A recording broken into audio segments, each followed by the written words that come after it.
Hi friends, welcome to this channel.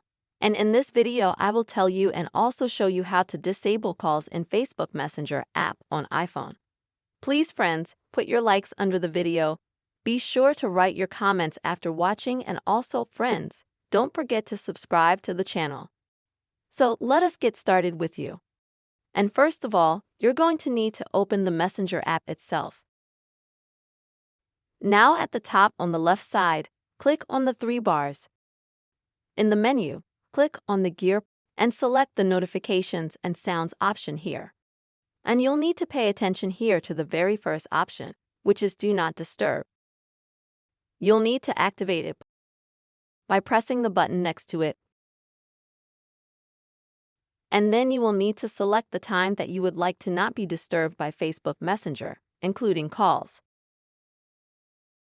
And as you can see, there are times from 15 minutes to 24 hours. You can choose the time that you want. And during that time, you won't get any calls from Messenger. But what if, friends, you want to completely turn off such calls so that they don't bother you for more than one day? Then you'll need to open up the settings on your iPhone.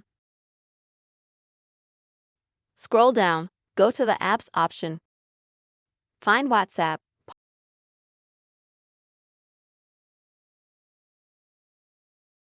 In WhatsApp settings, you need to disable microphone camera, open notifications, and disable any notifications. So after disabling all these options, calls in Facebook Messenger app will no longer bother you. Really hope this video was helpful to you. Please don't forget to subscribe to the channel and also put your likes and write comments. Take care, friends.